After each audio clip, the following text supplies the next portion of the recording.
यत्कृपातमहं वन्दे परमानन्दमाधवम् श्रीमन्मदनगोपालं बृन्दारं पुरन्दरं श्रीगोविन्दं प्रपद्येऽहं दीनानुग्रहकारकम् वन्दे मुकुन्दमरविन्दजलायताक्षम् कुन्देन्दुशङ्खदशनं शिशुगोपवेशम् इन्द्रादिदेवगणवन्दितपादपीठम् वृन्दावनायमहं वसुदेवसूनम् नवजलधरवर्णं चम्पकोद्भासिकरणम् विकसितनलिनाश्यं विस्फुरन्मन्दहास्यं कनकरुचिदुकूलं चारुबर्हावचूलं कमपि निखिलसारं नौमि गोपीकुमारं वंशीविभूषितकरान्नयनीरदाभात् पीताम्बरादनुनबिम्बफलाधरोष्ठात् पूर्णेन्दुसुन्दरमुखादरविन्दनेत्रात् कृष्णात् परं किमपि तत्त्वमहं न जाने ध्यानाभ्यासवशीकृतेन मनसा तन्निर्गुणं निष्क्रियम् ज्योति किंचन योगिनो यदि परम पश्यन्ति पश्यन्तु ते अस्माकं तु तदेव लोचन चमत्काराय भूयाचरम् कालिन्दी पुलिनेषु यत्किमपि तन् नीलं महो धावति श्री राममय सब जग जानी करऊं प्रणाम जोरि जुगपानी। बड़ी सच्ची बात है, मन का योग भगवान से होना चाहिए। सारे साधन इसी एक परम साधन में पर्यवसित होते हैं, भगवान में मन का संयोग हो। पर बड़ी कठिन चीज है ये, मन का संयोग भगवान में होना ही चाहिए, ये सर्वथा सत्य है। मन का संयोग हुए बिना साधन पथ में मनुष्य अग्रसर नहीं हो सकता, ये सत्य है। पर बड़ी कठिन चीज मन को रोकना। अर्जुन सरीखे महापुरुष जिनका अपने मन पर इतना बड़ा नियंत्रण कि वे उर्वशी को मां कह सकते हैं एकांत में। 12 वर्ष का वनवास निर्वासन युधिष्ठिर से मांग लेते हैं केवल नियम की रक्षा के लिए। जो कहते हैं युधिष्ठिर से कि मैं युक्तिवाद से बचना नहीं चाहता, कोई युक्ति लगाकर अपना बचाव कर लूं, ये मैं सीखा नहीं। वो अर्जुन करा उठे, बोले महाराज वायोरिव सुदुष्करम। हवा को रोकना जैसे मुश्किल, उसी प्रकार मन का रुकना मुश्किल। भगवान ने और बातों का खंडन भी किया, इस बात को मान असंशयम महाबाहो मनोर्दुर्निग्रहम चलम। निस्संदेह हे शूरवीर, बढ़ाना है। संबोधन जो होते हैं ये भी इसी स्तर के होने चाहिए जिसकी बात कहनी है। अवसर के अनुसार ही रागिनी होती है, संबोधन होते हैं, गायन होते हैं। रण में बिहाग नहीं गाया जाता, भैरवी वहाँ दूसरी राग, वहाँ आवश्यकता होती है उसकी बिलावल की, वहाँ बिहाग और सोहनी से काम नहीं चलता। तो शूरवीर महाबाहो, तुम बड़े वीर हो, महान भुजाओं वाले हो, तुम्हारा कहना ठीक। असंशयम, मन जो है ये दुर्निग्रह है, बड़ी कठिनता से ये निगृहित होता है, वश में आता है, और मन बड़ा चंचल। पर अभ्यास और वैराग्य से ये निगृहित हो सकता है, ऐसा भगवान ने कहा। साधारण उत्तर दिया। पर मन के लगने के लिए किसी प्रकार के किसी एक कारण की आवश्यकता होती, जो मन को जबरदस्ती खींच ले। कंस के सामने ये स्थिति आ गई जब कंस ने बड़े भारी बलवान दैत्यों को भेजा नंद के छोटे से बच्चे को मारने के लिए। बड़े बड़े ऐसे दानव गए जिनके लिए कोई संदेह कुछ था ही नहीं था कि ये बच्चों को बिना मारे लौटेंगे। उन सब के मरने का समाचार आ गया।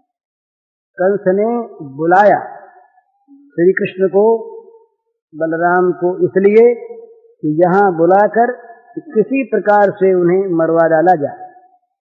पर वो मन में उसके इतना भय हो गया कि यहाँ आने पर कहीं मुझको न मार दे।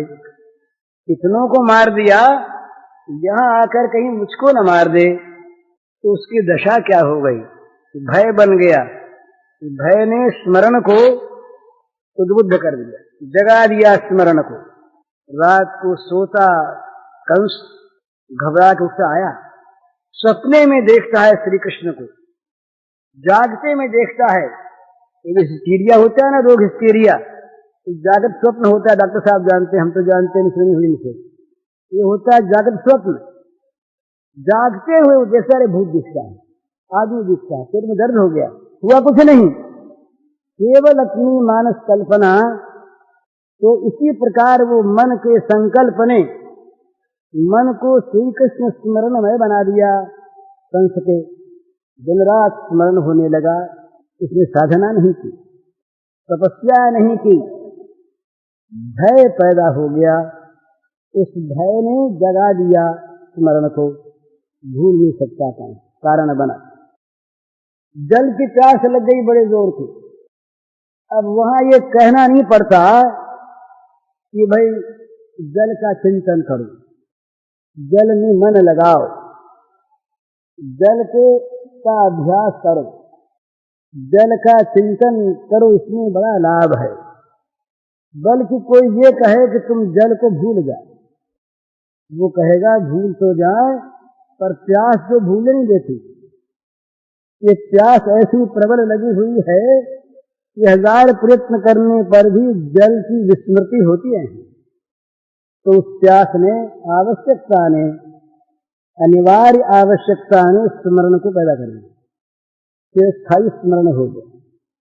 बोले भाई एक बड़ा सुंदर ग्रंथ है, निकुंज लीला का, बड़ा बढ़िया संस्कृत ग्रंथ है, प्रेम पत्र। इसमें एक प्रसंग आता है, भगवान श्री कृष्ण मथुरा पधार गए। पीछे से श्री गोपांगनाओं की बड़ी विकट स्थिति। ये दूसरी एक चीज है कि भगवान कभी अलग जाते नहीं, प्रेमियों को छोड़कर गए भी नहीं। परंतु ये प्रेम सरिता के 2 तट होते हैं, विप्रलंभ और संयोग। विप्रलंभावस्था जो है ये प्रेम के विश्वास को बढ़ाने वाली होती, प्रेम रस का संवर्धन करती है। ये विप्रलंभ रस के बाद ये जो शास्त्र के वेदता हैं वो जानते हैं, सब लोग नहीं समझेंगे। तो श्री गोपांगनाओं की स्थिति बड़ी विकट है और उनमें राधा जी तो बहुत ही बड़ी ही शोचनीय। तो एक सखी उनको समझाती, मैं केवल भावानुवाद कहता हूँ। सखी कहती है राधा को, तुम बुद्धिमती हो, जो इतना छल कर सकता है, जो इतना कपट कर सकता है, जो इतना झूठा दे सकता है, ये प्रेम राज्य के शब्द हैं। भला इनको लेकर के डरना नहीं चाहिए कि भगवान को ऐसी बात क्यों कहते हैं। भला इसका स्मरण तुम क्यों करती हो? छोड़ो, जो कुछ भी तुमको पीड़ा है ये तो उसकी स्मृति की है ना। आज भी तुम भूल जाओ, कोई था ही नहीं, तो तुम अपने घर में हो, राजपुत्री हो, समृद्धशाली तुम्हारा राज्य है, तुम जो चाहो तो कर सकती हो, तुम व्यर्थ में रोकर अपने जीवन को क्यों बिगाड़ रही हो? समझो। बड़ी युक्तियों से सखी ने समझाया। उसने राधिका ने उत्तर दिया एक ही, सखी मैं चाहती हूँ भूल जाऊँ, मैं याद रखने का अभ्यास नहीं करती और याद रखने की इच्छा नहीं करती, बल्कि मैं ऐसा चाहती हूँ कि मुझे स्मरण न हो, परंतु मेरा इतना मन उनके अनुराग से भर गया कि दूसरी वस्तु मेरे मन में आती ही नहीं। मैं करूं तो क्या करूं? किसी भी दूसरी वस्तु को मन में लाने के लिए प्रयत्न करने पर भी दूसरी वस्तु विलुप्त हो जाती है मेरे सामने से, मेरे मन की वृत्ति से।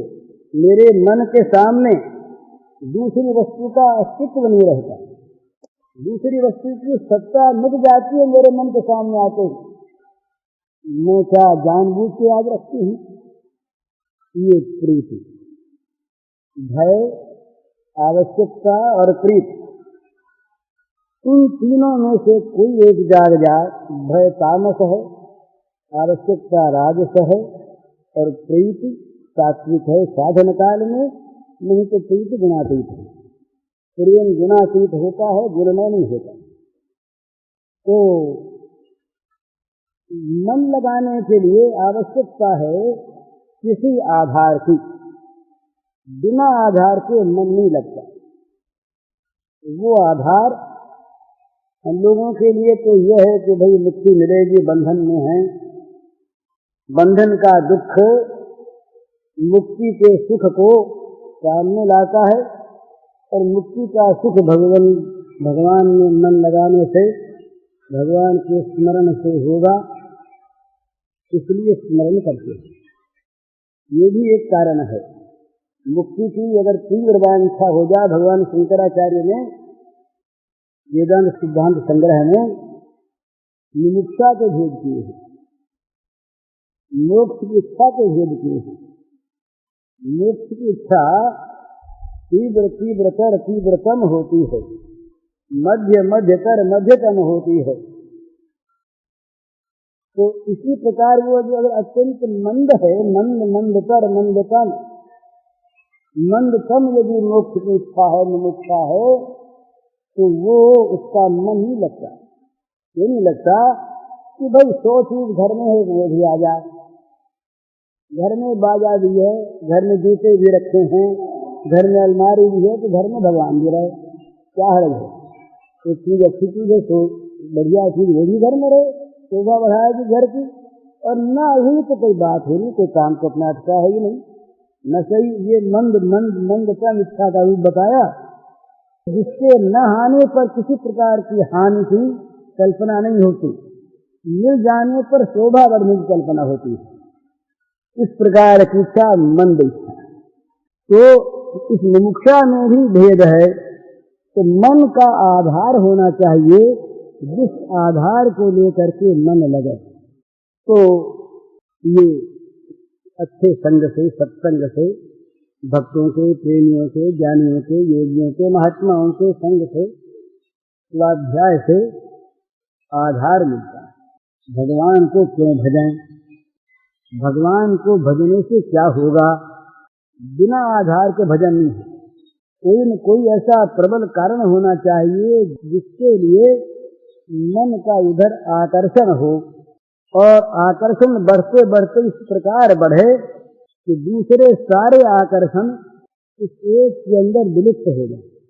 यही साधना की उनकी स्थिति है, जहाँ दूसरे सारे के सारे पदार्थ, दूसरी सारी इच्छाएं, दूसरी सारी आवश्यकताएं उस एक में अपने को विलीन कर दे।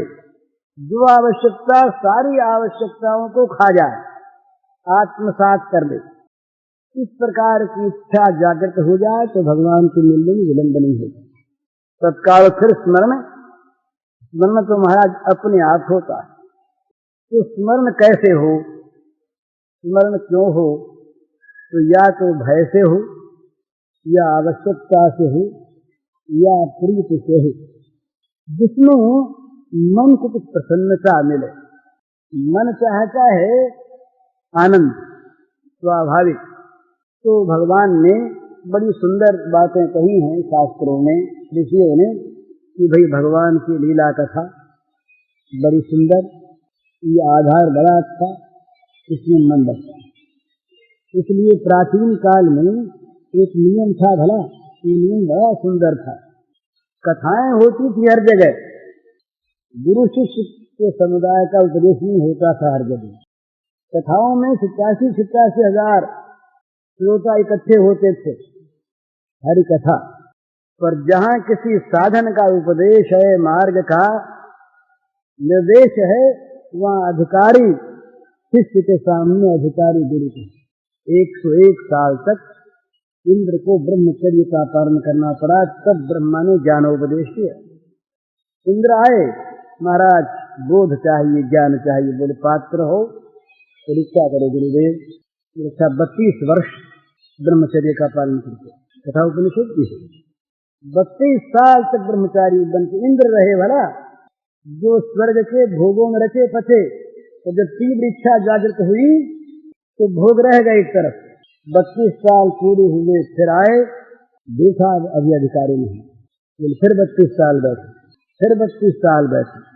तीसरी बार आए, बोले अब महाराज उपदेश, बोले अभी अधिकारी नहीं मालूम होते, फिर 32 साल बैठे, फिर 32 साल बैठे, 96 वर्ष। चौथी बार आए, बोले महाराज अब कुछ कसर मालूम होती है, 5 वर्ष और बस। 101 वर्ष ब्रह्मचर्य का पालन इंद्र कर लेते हैं, तब इंद्र को ब्रह्म का उपदेश होता है। उपदेश होते ग्रहण हो जाता है, पात्र हो गया ना, ग्रहण करने योग्य पात्र बन गया, ग्रहण कर लिया। चल्लू में पानी भरते रहिए, नीचे बहता रहेगा, टिकेगा थोड़े ही। इसके लिए ठोस पात्र चाहिए। एक शिष्य गए गुरु के पास, वो देखते थे किसमें क्या दोष है। डॉक्टर देखता है ना, निदान करता है कि भाई इसके क्या रोग है, उस सब तरह की परीक्षा करके निदान करता है क्या रोग है, उसको दवा सोचता है। तो एक सज्जन गए गुरु के पास, गुरु ने देख लिया कि इसमें ये चीज है। हाँ भाई तुमको दिखता है, बहुत ऐसा मालूम होता है, बड़े हो जाता है।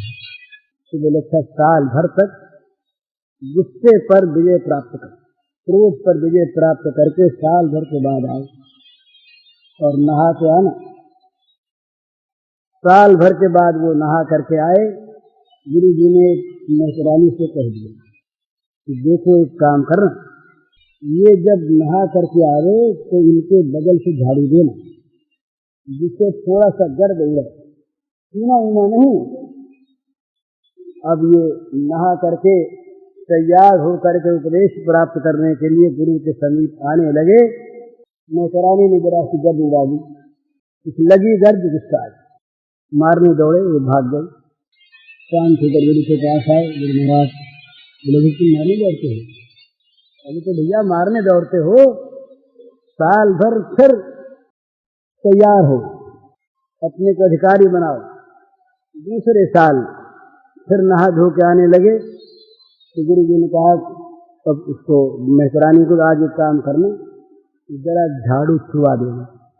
जिस झाड़ू से मैला साफ करती, पूरा साफ करती है, जरा सा वो झाड़ू छुआ दे। बोले मारेगा तो? बोले मारेगा नहीं, तुम छुआ।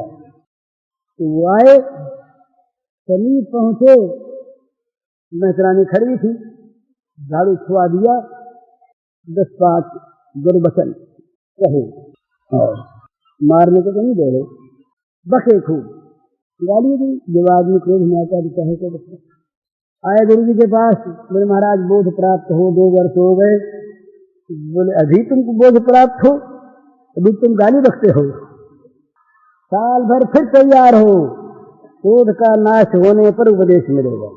ठीक, हाँ सच्चा, नहीं तो महाराज उग जाए एक दिन में। बोले ऐसे गुरु को छोड़ो, आए थे उपदेश देने वाले तो साल भर तक नाक रगड़ाता है, नहीं चाहिए ऐसा गुरु, हमें तो अब का ब्रह्म ज्ञान चाहिए अभी। तो ब्रह्म ज्ञान महाराज मिल भी जाता है और वो मान भी लेता है और होता है ब्रह्म ज्ञान, ब्रह्म के बदले भ्रम होता है।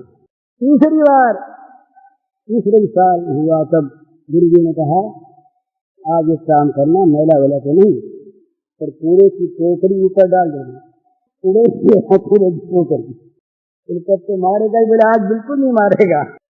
3 साल की लगातार साधना हो गई है। अब वो वहां से नहा करके आए बेचारे, गंगा नहा करके आए, तैयार थी, खड़ी थी। गुरु जी ने कहा डरना उड़ना मत, आज कुछ नहीं करेगा वो। उड़े टोकरी उड़े से ही सब दंडवत करके गिर गए। भैया वही तो मेरी गुरु है। 3 साल तक तेरे परीक्षा करके मुझको इस योग्य बनाया, मैं तेरा तकल्लुफ हूँ, तुझे नहीं तेरा माँ मिठाई गदगद हो गई।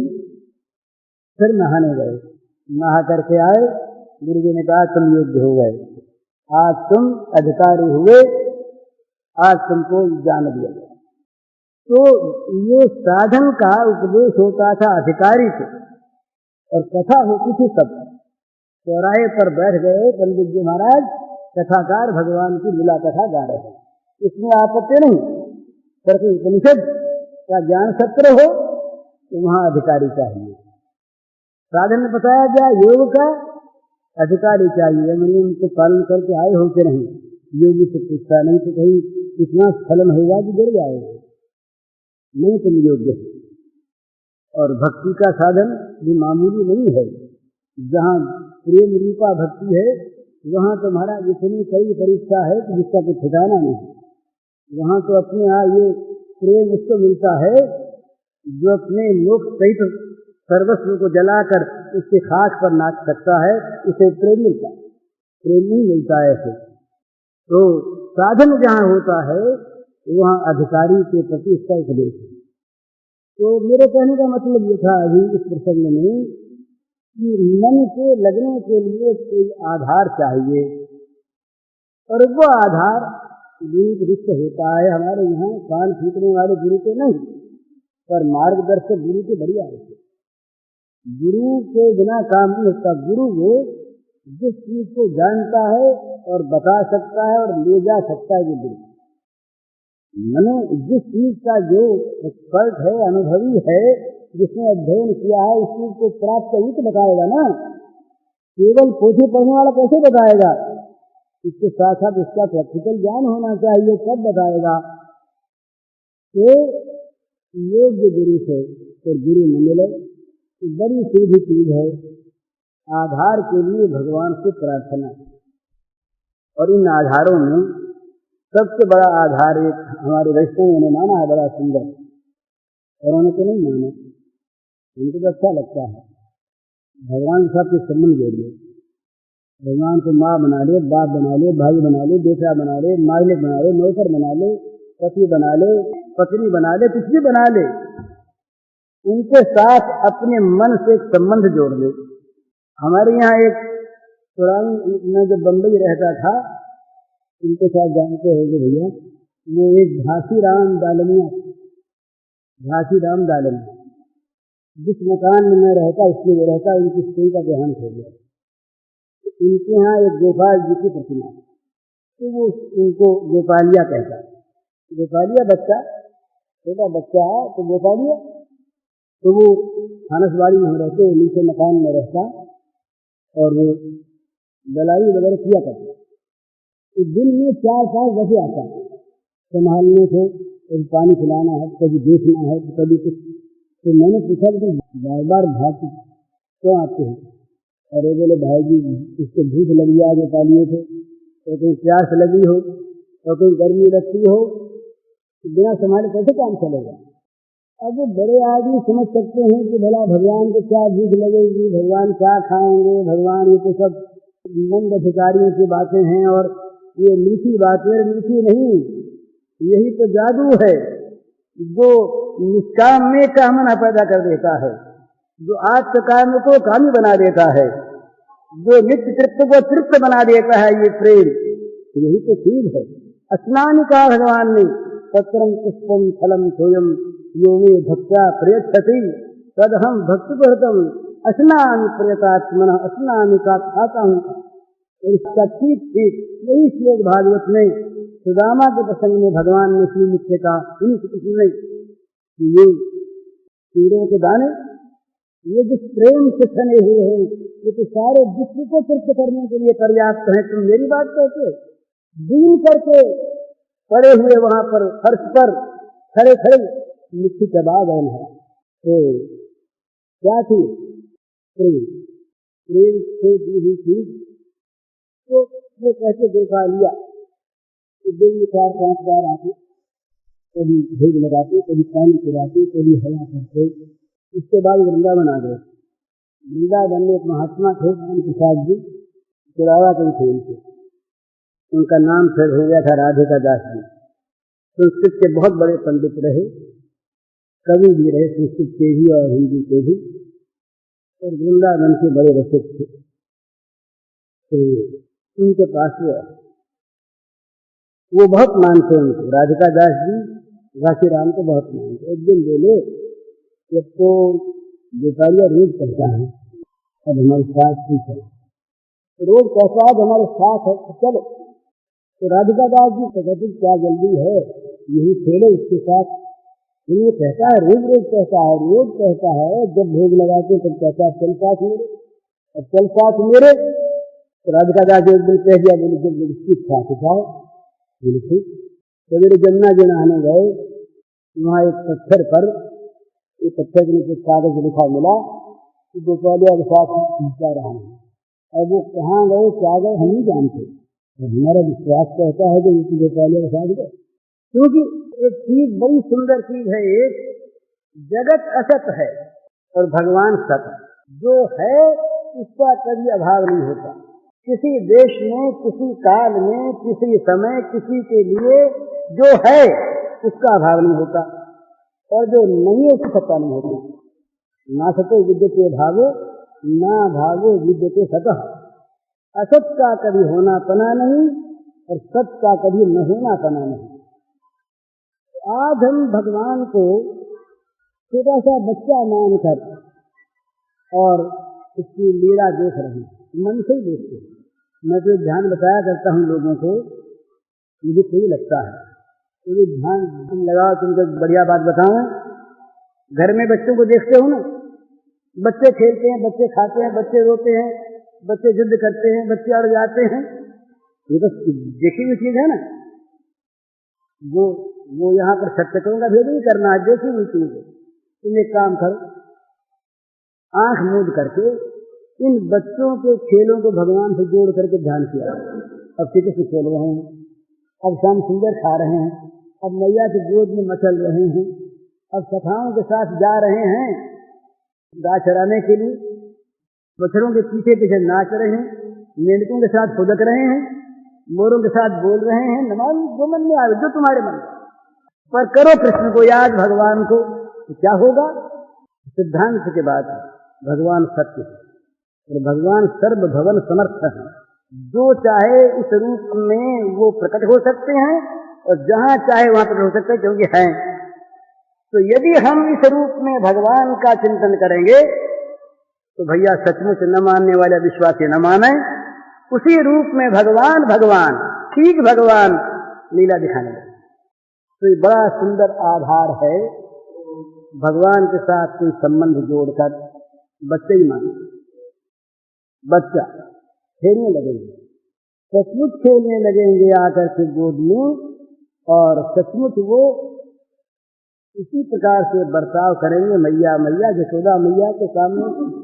भागवत के इन प्रसंगों को लोग जब कहते हैं तो फिर उनको या तो दूसरी कथा बदलनी पड़ती है, या कहनी पड़ती है भगवान की माया थी, या कहना पड़ता है ऊपरी बात थी, या कहना पड़ता है मानवी लीला थी थोड़े दामोदर बंधन लीला में महाराज। ऐसी बढ़िया वो कथा है।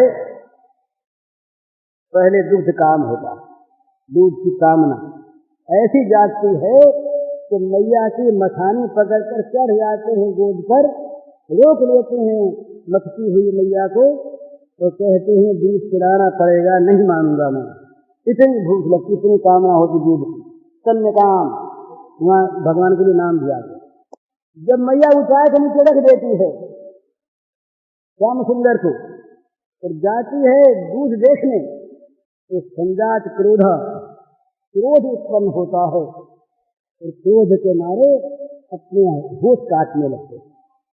मेरे नाट्य था, नाट्य तो अकेले में नहीं, थोड़ा ही होता है नाट्य। वहां मैया तो देख नहीं रही थी, तो क्या गुस्सा आया उनको? गुस्सा भी नहीं आ सकता। तो ये क्या था? ये भगवान की प्रेम वश्यता थी, माया नहीं, प्रेम वश्यता। क्रोध आया, जब मैया को आके देखा तो भगे, छिप गए जा करके मक्खन की कोठरी में, नवनीत भंडार में। भय हुआ, भय के बाद फिर क्या हुआ? भय और बड़ा। मैया जब छड़ी लेके आई तो लगे कांपने दौड़े, पलायन हुआ। भय के बाद पलायन हुआ। पलायन के बाद मैया ने कहा कि पकड़ूंगी जरूर। बड़ा शरारती हो गया। मैया ने पकड़ के बांध लिया, बंधन हुआ, भगवान का बंधन हो गया। और जब बांध करके ले करके लठिया हाथ में मैया जब डराने लगी तो रोने लगे, क्रंदन हो गया। ये सब क्या चीज है? ये क्या मिथ्या है या केवल माया है, नाट्य है, दंभ है? कुछ नहीं, ये भगवान का सत्य स्वरूप इस रूप में प्रकट है। यहाँ इस रूप में लीलायित है, तो उनके साथ संबंध जोड़ लो आप किसी प्रकार का। फिर मन न लगे, ये हो नहीं सकता। मन को तो वो इनका नाम महाराज, इनके नाम का तो खींचने वाला कृष्ण का अर्थ यही होता है, जो बरबस खींच ले, एक बार इसके साथ ले तो बरबस खींच ले महाराज। इस प्रकार का जो आकर्षक इसका रूप है कि जिसने देखा खींच ले। ऋषि मुनियों में बड़े बड़े भीष्म, ये महाभारत में आया, भीष्म, द्रोण, व्यासदेव, जब चेहरे पे देख लेते तो महाराज की आंखों की पलकें पड़नी बंद हो जाती, देखते रह जाते। तो उनके सौंदर्य माधुर्य की ओर, उनकी रूप छटा की ओर एक बार यदि हम मन को लगा दें, किसी संबंध को लेकर के बेटे ही बना लें, कोई बात नहीं। श्याम सुंदर हमारा बेटा, हम बात कोई बात नहीं है। बेटा बेटे जो यहाँ है कौन? अरे आज हमारा जो बेटा उसके आत्मा में कौन है? दूसरा है बेटा। बन तो सारे जगत में तो सबके बेटा कौन बना हुआ? सबका बाप कौन बना हुआ है? भगवान की दृष्टि से क्या भगवान का है क्या? तो लेकिन अपनी साधना के लिए बेटा बना ले। ये कहेंगे ठीक, हम बेटे ठीक, पिता की भांति आज्ञा मानेंगे। नंद बाबा, दशरथ महाराज, वसुदेव जी, क्या कहेंगे उनके भाग्य का? उनके बेटे और बड़े आज्ञाकारी बेटे। पिता का संकल्प है, पिता ने आज्ञा नहीं दी। पिता ने कह दिया था कि कैसे इतने दो वरदान देने हैं, जो मांगोगी सो। कैसे उन्हें मांग लिया वनवास और भरत का राज। पिता नहीं कहते कि हम कहते अपने मुंह से, पर सत्य संकल्प स्वयं पिता के सत्य की रक्षा के लिए कहाँ राज्य और कहाँ वन में चले जाते, ऐसे पिता से आज्ञा का साक्षात भगवान परात्पर ब्रह्म। क्यों? संबंध। तो भगवान के साथ कोई संबंध जोड़ लीजिए आप, जिससे जोड़ है हर संबंध में अभी वही है। इस संबंध को जरा सा आप ताजा कर लीजिए। ये संबंध बड़ा अच्छा, आत्मा है नहीं, ये सबका संबंध है, पर आत्मा का संबंध एक व्यापक है ना, इसलिए वहां पर ठीक ठीक मन लगता नहीं। ये तो है ही, ये तो है ही। अहम आत्मा गुडाकेश सर्वभूताशु स्थितः। सारे भूतों के, सारे प्राणियों की हृदय में आत्मा रूप से नहीं तो विराजमान हूँ। क्षेत्रजन सातिमान बुद्धि, क्षेत्र जो दृष्टा है वो नहीं तो हूँ, भगवान है। तो आत्माकार वृत्ति तो होती नहीं, संबंधाकार जल्दी होती। और संबंधाकार में एक नई बात ये होती है, इसी संबंध के अनुसार भगवान व्यवहार करने लगते। विषय उसे देख करके कहते हैं भाई क्या बात है, ऐसा व्यवहार भगवान का हो नहीं सकता।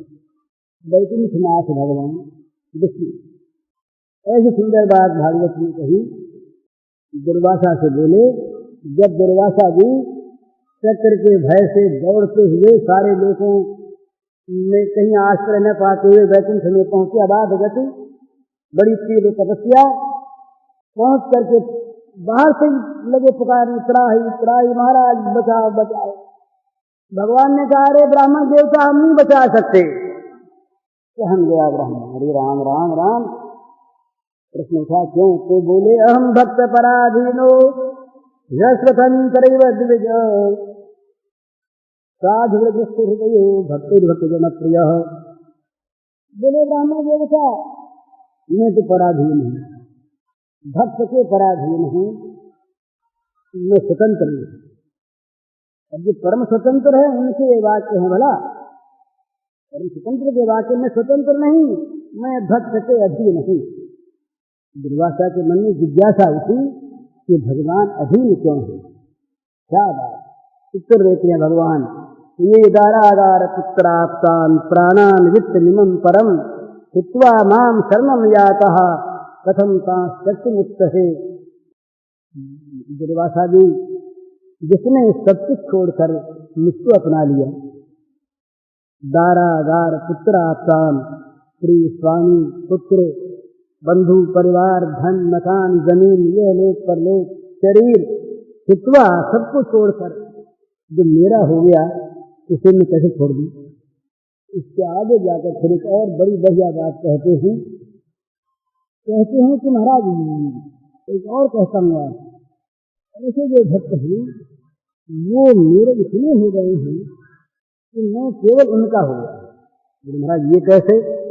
अब भगवान जो सर्व ज्ञान स्वरूप हैं वो क्या कहते हैं? उनके शब्द हैं, साधु हृदय मह्यम साधु नाम हृदय स्वहम मदन नित्य न जानन्ति नाहम तेभ्यो मनागति। वो भक्त मेरा हृदय, मैं उनका हृदय। वो जानते हैं केवल मुझको और मैं जानता हूं केवल उनको। कहीं तो जानते ही नहीं। नाहम तेभ्यो मनागति, वो जानते हैं केवल मुझको, मैं जानता हूं केवल उनको। जहां भगवान के साथ संबंध जोड़ेंगे, किसी संबंध से भगवान अपने को हमारा बनाकर काम करें। अर्जुन के सखा अर्जुन के लाज शर्म सारी छोड़कर रथ की बागडोर लेके बैठ गए हाथी। जिनकी अगर पूजा होती है राजस्व यज्ञ में, भीष्म के सामने, व्यास के सामने, वो रथ की बागडोर लेके बैठ गए, रथ हाँकने लगे।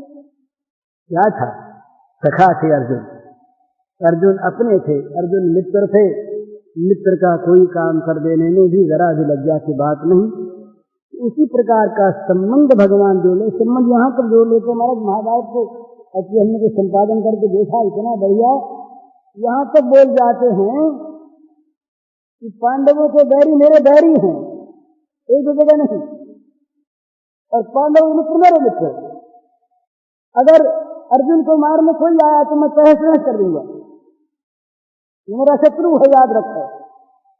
अब जो सबके मित्र हैं, सबकी आत्मा हैं, सबके अपने हैं, वो ऐसी बात कैसे कहते हैं? क्या भूल से कहते हैं? क्या आवेश में आ गए? क्या भगवान नहीं है उस समय? क्या ये केवल माया है? कुछ नहीं, ये भगवान का स्वरूप भूत गुण है कि वो प्रेम परवश हैं, ये स्वतंत्र हो। यही तो भगवान की भगवत्ता है कि जिनमें दो विरोधी गुण एक साथ एक समय रह सकें, वो भगवान। अनुरणीया महतो महिमान, वेद की बात ध्यान में आवे कैसे? जो महान से महान हो, शुद्र से शुद्र, ये हो कैसे? महान से महान शुद्र होगा कैसे? और शुद्र महान से महान होगा कैसे? पर वो ऐसे ही अनुरणीया, ह्रस्व वही है, दीर्घ वही है, रात वही है, दिन वही है, दिन में वही है, रात में वही है, सृजन वही है, संहार वही है। दोनों गुणों में एक साथ वर्तमान रहते हैं। तो भगवान के साथ एक संबंध जोड़ने की आवश्यकता है। ये संबंध जोड़े, कौन कैसा जोड़े ये बताने की आवश्यकता नहीं। अपने मन से आत्मा बोल के जोड़े, ब्रह्म बोल के जोड़े, मित्र बोल के जोड़े, पुत्र बोल के जोड़े, पति बोल के जोड़े, किसी प्रकार से भी भगवान के साथ संबंध जोड़े जो मन के लगने का एक आधार हो जाए। तो संबंध में होता है प्रीति का। ये मैं तीसरी बात पर बोल रहा था। आवश्यकता की बात कर भी नहीं और भय के तामसिक। प्रीति के, प्रेम के अलग अलग इसके स्वरूप होते हैं। जो प्रीति बड़ों के प्रति होती है उसे हम भक्ति कहते हैं, जो प्रीति छोटों के प्रति होती है उसको हम वात्सल्य कहते हैं, स्नेह कहते हैं। जो प्रीति मित्रों में होती है उसे हम सख्य कहते हैं। जो प्रीति आपस के संबंध को लेकर ये भाई भाई में होती है उसे बंधुत्व कहते हैं। स्त्री और पुरुष की प्रीति को हम प्रेम कहते हैं। भिन्न भिन्न नाम हैं। आत्मा की प्रीति को हम आत्मस्वरूप कहते हैं। ये भिन्न भिन्न नाम हैं और ये प्रीति सारी आत्मा में ही होती है, अन्यत्र होती नहीं। उपनिषद में प्रीति शब्द आया है, प्रेम शब्द आया है, प्रिय आया है, काम शब्द आया है। तो इनका अर्थ यही है कि प्रीति में किसी भाव से भी हम उनमें आसक्त हो जाएं, अपनी अपनी प्रीति इसमें जोड़ दें। बेटे में आ सकती है, उसके बाद बेटा भगवान को मान में भगवान में आसक्ति हो जाए, बेटा बोल के भगवान में आसक्ति हो, मित्र बोल के भगवान में आसक्ति हो।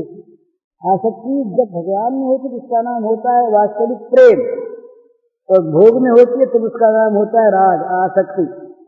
ये फंसाने वाली होती है, वो सारे बंधनों को काटने वाली होती है। भगवान की आसक्ति जगत की सारी आसक्ति के बंधन को काट देगी। तो उनमें आसक्ति हो, उनमें हमारा अनुराग हो, इसलिए किसी भाव से उन्हें हमें प्रीति करना है।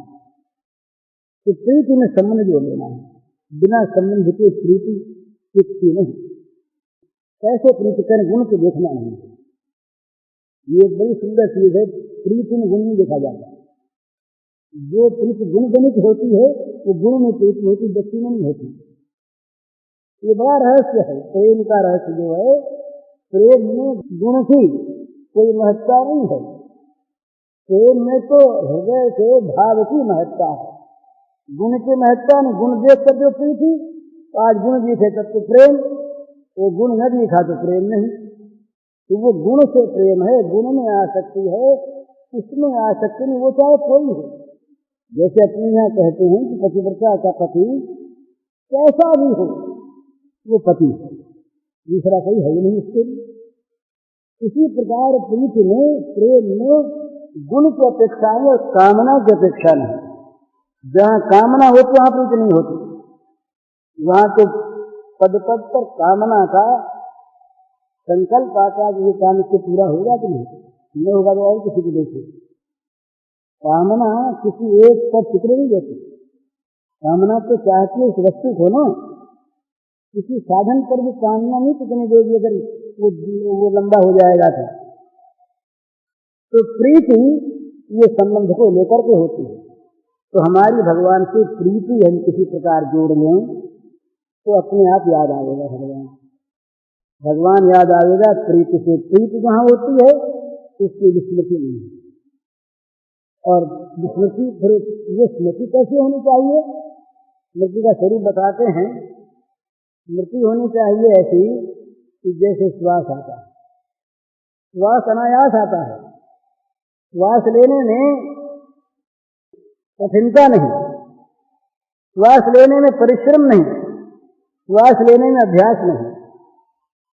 श्वास जीवन है, श्वास ना आवे तो व्याकुलता आ जाए, श्वास आवे तो स्वाभाविक चीज है, जीवन है। श्वास के बिना जी नहीं सकते। तो ये स्मरण का रूप बताया नारद जी ने, तब स्मरण परम व्याकुलता। स्मरण का ये रूप, एक क्षण भर के लिए भी अगर भगवान को भूल गए तो भूलने के समय में परम व्याकुलता हो जाए। जैसे मछली को जल से निकाल लिया, जैसे हमारा दम घुट गया, कहीं श्वास की नली में कुछ फंस जाए, श्वास रुक रुक के आने लगे तो कितनी तकलीफ होती है। तो श्वास की भांति स्मरण में प्रयास तो हो नहीं, मेहनत हो नहीं, कठिनता की प्रतीति हो नहीं, अभ्यास करना पड़े नहीं, जीवन रूप में श्वास हो, स्मरण हो, और न आने पर श्वास रुक जाने की भांति व्याकुलता हो। ये स्मरण का स्वरूप नारद जी ने बताया।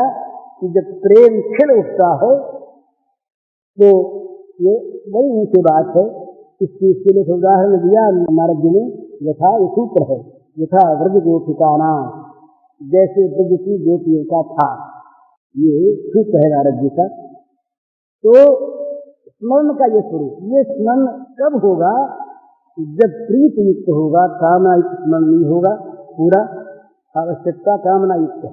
जल मिल गया, उसके बाद जल की स्मृति नहीं। भय का स्मरण भय युक्त है, भय नहीं रहा तो स्मरण नहीं। पर प्रीति का स्मरण प्रेमास्पद के मिलने पर भी नहीं जाता। ये वहां पर विशेषता है। भगवत प्रेम में भगवान के मिलने पर भी भगवान का स्मरण नहीं छूटता। तो ये जो प्रीति की स्मृति है, ये नित्य स्मृति होती है, अखंड स्मृति होती है, अबाध स्मृति होती है। तो ये स्मृति स्वाभाविक हो जाती है। और इस स्मृति में जहां भी अपने मंदिर, एक बड़ी सुंदर भावना है, जहां हमारा प्रेम है, धन का, लोभी का जैसे धन में होता है, शत्रु का जैसे शत्रु के नाश में होता है, वो चीज याद आ जाए तो मन में आनंद आता है। ये प्रेम का नियम है। जिसमें प्रेम है उस वस्तु की स्मृति मात्र आनंद देने वाली होती है। तो आनंद बार बार इच्छा करता है और याद आवे, आनंद आता है ना, रस आता है। यूं बोले क्या करें, हम तो स्मरण करते करते भूल गए, माला ही छूट गई।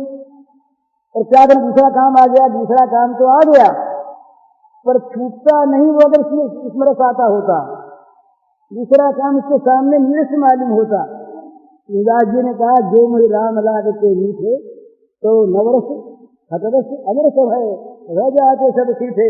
सब फीके पड़ गए होते उसके सामने, रस को रहता नहीं अगर वो मीठे लगते। तो मतलब कहने का ये कि प्रीति में मिठास है। मिठास है वो बार बार स्मरण कराने में हेतु होता है। तो जो प्रीति का स्मरण है वो मधुर स्मरण होता है। ये कभी छूटता नहीं। नाम पाहरू दिवसन से ध्यान तुम्हारा कपाट, कैसे जाए प्राण, स्मरण कभी छूटता नहीं। भक्त कभी राम का स्मरण छोड़ नहीं सकते, छूटता